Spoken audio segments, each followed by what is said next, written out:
8h09 aqui na Rádio Bandeirantes, no Jornal Gente deste sábado. Nós vamos conversar com o Dr. Quirino Cordeiro, que é médico, é psiquiatra e assumiu recentemente o ramo de cuidados em crack e outras drogas do governo do estado de São Paulo. É a antiga instituição que já funcionava para atender os dependentes químicos da região da Cracolândia, que está mudando de nome, mas também de método de atuação e de visão do problema. Doutor Quirino, bem-vindo, bom dia e muito obrigada por falar conosco aqui na Rádio Bandeirantes.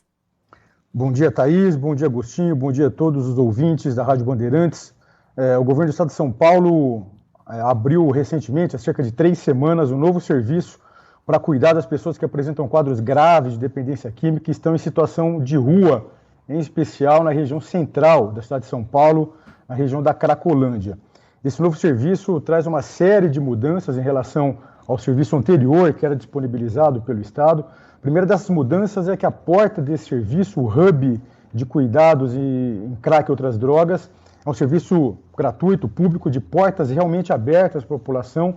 Lá nós temos recebido pessoas com dependência química por demanda espontânea, trazidas por familiares, trazidas por agentes públicos, policiais, bombeiros, socorristas. Recebemos pessoas também encaminhadas de outros serviços, ou seja, a primeira grande mudança é que nós recebemos pessoas encaminhadas e vindas de todos os setores da sociedade e nos diferentes contextos da dependência química. Uma outra mudança importante é que nós passamos a contar com uma equipe de abordagem de rua, Thaís, composta por cerca de 100 pessoas para realizar uma abordagem nas pessoas que estão na Cracolândia. E com isso buscar mobilizar essas pessoas para que elas possam, então, ser conduzidas ao nosso serviço. E com isso nós temos aumentado bastante o número de pessoas atendidas. Essa equipe realiza uma abordagem capacitada, uma equipe composta por 3 pessoas, cada uma dessas equipes, composta por psicólogos, assistentes sociais, que tem o objetivo, então, de mobilizar as pessoas para o tratamento. Uma outra mudança importante é que o tratamento passa, então, Thaís, a ser realizado de acordo com as reais necessidades dos pacientes. Isso incluindo também a internação dessas pessoas quando há necessidade. Antes havia uma resistência bastante grande em realizar a internação desses pacientes. Hoje nós ofertamos o cuidado de acordo com as reais necessidades do indivíduo, ou seja, pessoas com quadros menos graves são encaminhados para tratamento de base comunitária, como ambulatórios de saúde mental. Entretanto, pessoas com quadros clínicos graves, que estão em situação de risco, colocando em risco outras pessoas, são encaminhadas para internação. E uma última mudança importante é que nós não só encaminhamos esses indivíduos para o seu tratamento, novamente de acordo com as suas necessidades, mas nós também passamos a fazer o monitoramento desses indivíduos, para que nós acompanhemos como está se dando efetivamente o seu tratamento, para que nós com isso então diminuamos situações de desistência do tratamento, para que nós possamos estimular o indivíduo a que ele possa seguir uma trilha de tratamento, para que ele possa ter portas de saída da dependência química, ou seja, nós não só encaminhamos, por exemplo, o indivíduo para internação, mas nós acompanhamos a internação, depois acompanhamos o encaminhamento desse indivíduo para um outro serviço de cuidado, até que então ele possa se recuperar e sair do mundo das drogas. Então são essas mudanças iniciais que nós estamos fazendo agora e já temos números bastante robustos. Por exemplo, nessas últimas 3 semanas, Thaís, de início do funcionamento do Hub de cuidados em crack e outras drogas do governo do estado de São Paulo, nós já, por exemplo, fizemos mais de 350 internações de pessoas com dependência química dessa região da Cracolândia. A nossa expectativa é que nós possamos aumentar ainda mais esse número já vem crescendo. Só no dia de ontem, por exemplo, nós treinamos mais de 30 pessoas e a expectativa é que nós possamos ajudar ainda mais as pessoas que, infelizmente, padecem pelo mal das drogas e que estão em situação caótica na Cracolândia aqui da cidade de São Paulo. Doutor Quirino, muito bom dia, obrigado por atender o convite aqui da Rádio Bandeirantes. O senhor falou em 350 internações nos últimos dias Internações espontâneas, internações compulsórias, como é que funciona isso? E eu queria saber também, doutor, o prazo deve variar dependendo da situação de cada dependente, porque até algum tempo havia um problema porque havia um limite muito curto, o prazo para internação era muito curto e difícil imaginar que num prazo curto alguém dependente conseguisse se recuperar plenamente. Queria que o senhor falasse um pouco mais sobre essas internações, como é que elas se dão, se elas são espontâneas só ou compulsórias também e por quanto tempo? Agostinho, essa é uma questão muito importante e nos ajuda a clarear a situação que temos na região central de São Paulo, na Cracolândia. É interessante porque o que nós identificamos é que havia uma demanda absolutamente represada. Como não haviam portas de entrada para que as pessoas pudessem acessar a internação, essa modalidade terapêutica quase que não era utilizada para o tratamento dessas pessoas. E foi uma situação bem interessante, porque quando nós abrimos esse novo serviço ali na região da Luz, houve quase que uma avalanche de procura por internação.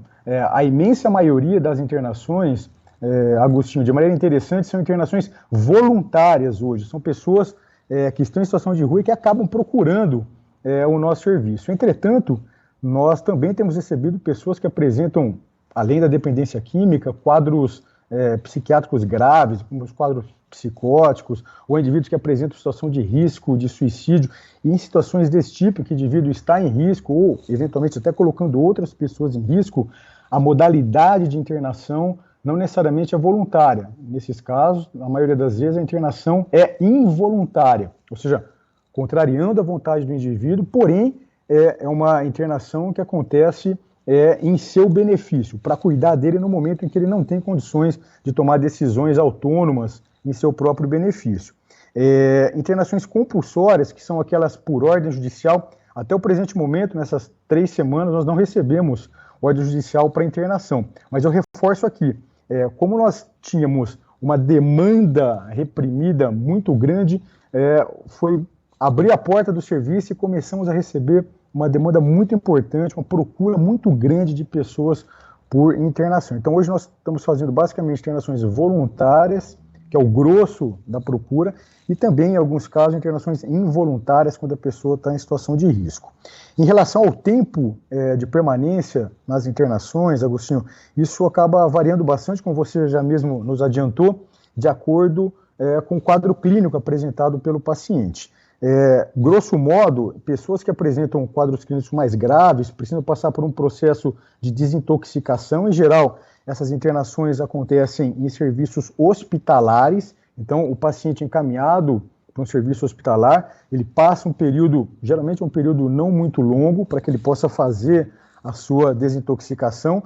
E depois que isso acontece, em geral, o indivíduo acaba sendo encaminhado para um outro serviço que também trabalha com internação, que são as comunidades terapêuticas. E lá, em geral, a internação acaba acontecendo por um período mais longo, em geral, alguns meses. É interessante e importante nós falarmos aqui, Agostinho, que existem vários trabalhos científicos mostrando que quanto mais tempo o indivíduo permanece abstinente, ou seja, sem usar a droga, em ambiente protegido, existe uma chance maior de que, quando ele sair da internação, ele não recaia. Então, é importante que nós ofertemos as internações para os pacientes, respeitando o seu quadro clínico, mas é importante também que, para que a gente possa ter uma resposta mais efetiva da sua recuperação, que nós possamos ofertar internações em um período mais prolongado, e isso nós estamos fazendo a partir de agora nessas entidades. Doutor Quirino, eu queria fazer uma pergunta que é uma pergunta bem de leiga, não é? Mas acho que é uma pergunta que passa também pela cabeça do ouvinte da Rádio Bandeirantes, que tem acompanhado conosco esse noticiário a respeito da situação do centro da cidade de São Paulo, das pessoas que circulam por lá. Algumas cenas são muito impressionantes e muito chocantes, não é? Daqueles grupos de consumidores de drogas que, enfim, viram as madrugadas. A gente anteontem fez uma matéria aqui sobre um pancadão na Rua dos Gusmões, que não deixou a vizinhança dormir, e é uma cena ali que a gente se pergunta, essas pessoas que estão hoje nessa condição tão delicada, tão vulnerável e de com tanta exposição a drogas pesadas, É possível a recuperação? Como ela se dá? Qual é o índice de sucesso? O que dizem as pesquisas científicas a respeito disso, doutor? Thaís, é possível a recuperação existe. A dependência química é uma doença grave, de curso crônico, é marcada por recaídas, por recorrências. Entretanto, a recuperação, ela existe. É importante que as pessoas entendam isso, saibam disso, para que elas possam, entendendo problemas de dependência química acontecendo consigo ou com pessoas do seu convívio, para que as pessoas possam procurar ajuda, possam procurar tratamento, possam nos procurar lá no Hub de Cuidados em Crack e Outras Drogas, que o governo federal abriu, ali na região da Luz, lá na Rua Prates, 165. Isso daí é muito importante nós falarmos para as pessoas, para que as pessoas possam entender. E esse processo de recuperação precisa acontecer respeitando, Thaís, as reais necessidades das pessoas. Como nós falamos inicialmente, pessoas que apresentam quadros clínicos mais graves, estão nessa situação de rua, uma situação de indigência total. Muitas vezes as pessoas não conseguem mais discernir o que é melhor para si, não conseguem mais tomar decisões autônomas, muitas vezes apresentam quadros de alteração de comportamento já como sequela do uso das drogas. Muitas vezes essas pessoas precisam de uma ajuda mais contundente do poder público, o poder público precisa agir para ajudá-las de fato a sair dessa situação. Mas não basta só, por exemplo, nós levarmos as pessoas para uma internação, como nós já falamos aqui. E é isso que nós temos trabalhado a partir de agora. Nós, como eu já disse, nessas últimas 3 semanas encaminhamos mais de 350 pessoas para a internação, mas nós passamos agora, Thaís, a fazer um acompanhamento desses indivíduos. Ou seja, após o indivíduo sair de uma internação, é necessário que nós encaminhemos esses indivíduos para outros serviços de base comunitária, ambulatórios de saúde mental, centros de atenção psicossocial, grupos de apoio. Uma outra linha que nós também temos adotado nesse novo serviço é trabalhar em conjunto com entidades da sociedade civil que também ajudam no processo de recuperação e de reinserção social do indivíduo com dependência química. Nós temos trabalhado também em parceria com várias secretarias do governo do estado de São Paulo e também da prefeitura, para que quando esses indivíduos saiam das internações, para que eles possam conseguir um lugar para morar, para que esses indivíduos possam receber capacitação para o trabalho. Então, para que a gente possa entender que essa abordagem que estamos fazendo agora de internação, de resgate desse indivíduo das cenas de uso de drogas lá na Cracolândia, é um passo inicial, mas a recuperação efetiva desse indivíduo é um processo longo e que nós, então, agora temos trabalhado para trilhá-lo em favor da recuperação dessas pessoas. Estamos conversando com o Dr. Quirino Cordeiro, que é diretor do ramo de cuidados em crack e outras drogas do governo aqui do estado de São Paulo. Falar em outras drogas, a droga K, né, tá na ordem do dia. E olha só como a gente é desinformado, viu, Thaís? Falo por mim aqui, porque a gente ouviu falar da droga K agora esses dias aí, não faz muito tempo, né? O Datena fala sobre isso, mostra no Brasil Urgente. A gente no nosso noticiário todo está mostrando isso. Tem a K4, K9, enfim, tem um monte. E é um poder destrutivo enorme. Mas olha só o número incrível. As apreensões de droga K, só aqui em São Paulo, elas aumentaram 350% nos últimos 3 anos.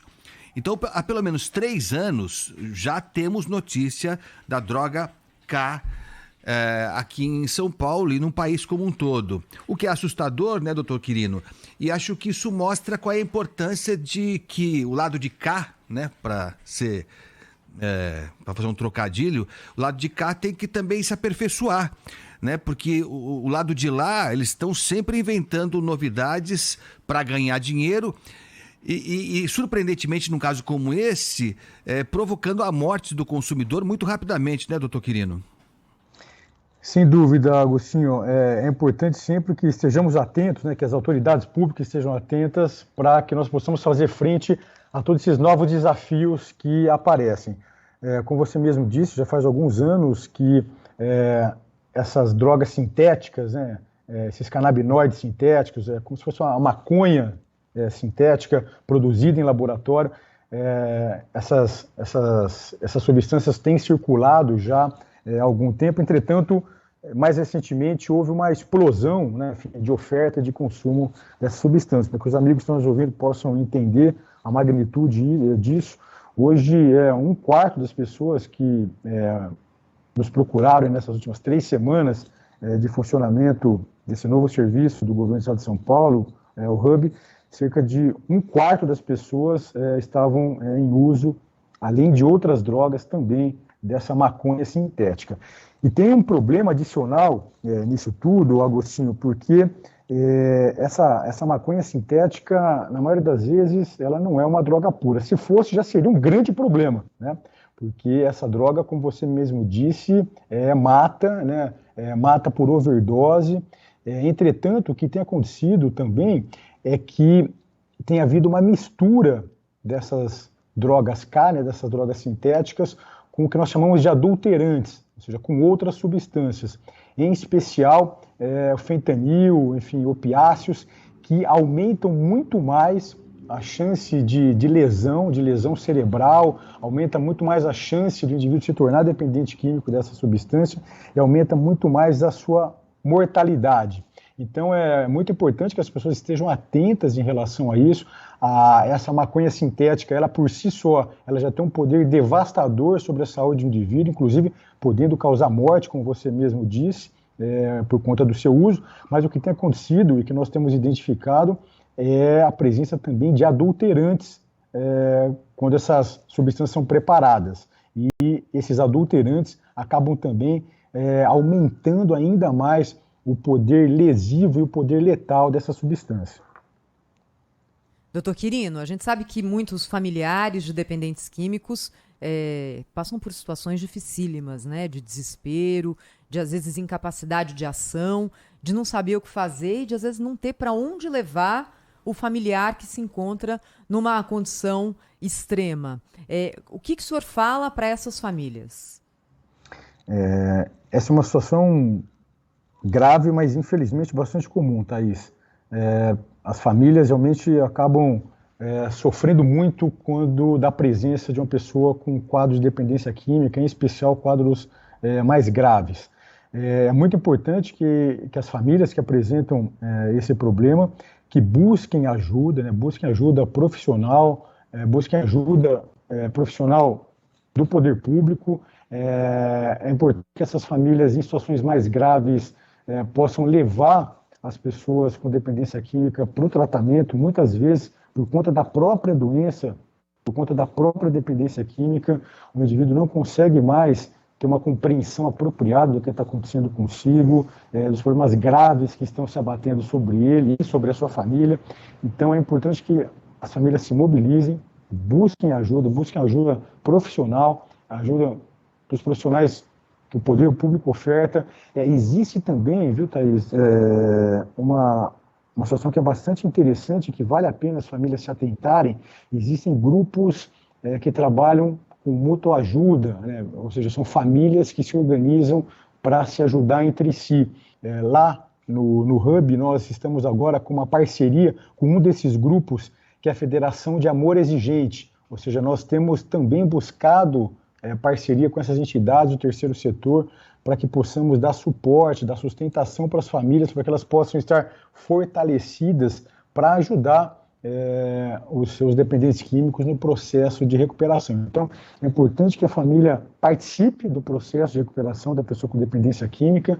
Existem também, Thaís, vários trabalhos científicos mostrando que sempre que há participação da família no processo de tratamento e recuperação dos dependentes químicos, o sucesso da recuperação é muito maior. Então, em que pese ser uma trajetória que muitas vezes não é fácil, pode ser marcada por recaídas do paciente, mas a participação da família é sempre fundamental.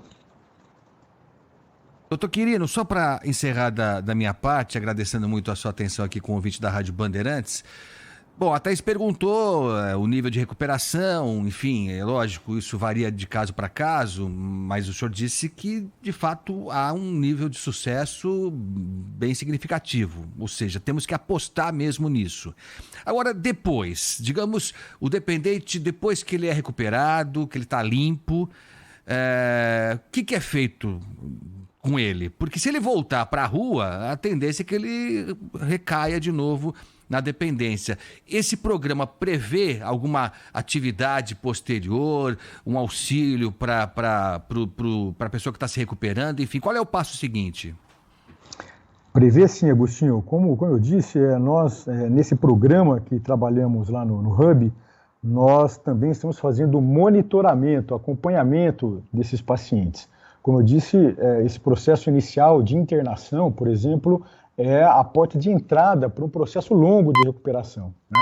Depois da desintoxicação, o indivíduo precisa passar por um período, em geral, de internação mais prolongada nas comunidades terapêuticas, para que ele possa reorganizar-se, para que ele possa reorganizar a sua vida, para que ele possa, Agostinho, muitas vezes retomar o contato com seus familiares. Muitas dessas pessoas que estão nas Cracolândias perderam seus vínculos familiares, perderam seus vínculos de apoio social já há bastante tempo. Então, esse processo de recuperação passa pelo restabelecimento dos vínculos familiares, pelo restabelecimento de vínculos e de suporte social. Esse processo de recuperação passa, por exemplo, quando não há mais família, quando o indivíduo perdeu realmente todo o contato com a família, passa pela necessidade do poder público ofertar políticas públicas de suporte para esse indivíduo. E como eu disse aqui, né, nós temos agora ofertado possibilidade de moradia para essas pessoas.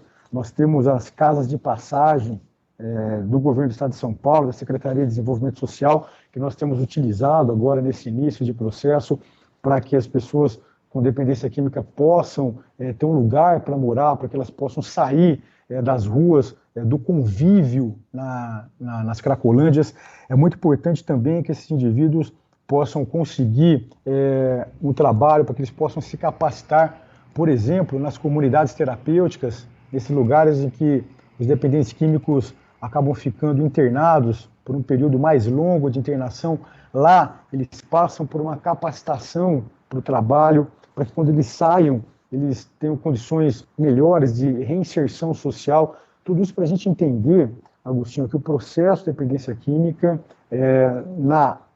no seu tratamento e na sua recuperação, existe uma série de fases, e isso nós estamos ofertando para essas pessoas. E não só isso, nós estamos fazendo monitoramento, né? Nós estamos criando agora um sistema em que nós conseguimos encaminhar o indivíduo para uma unidade de tratamento, saber que esse indivíduo está lá, quando ele sair, a gente sabe para onde ele foi, tudo isso para que nós possamos acompanhar essa trajetória de recuperação, intervir quando for necessário, porque a recuperação não passa apenas, Agostinho, por nós deixarmos o indivíduo abstinente, ou seja, sem usar droga.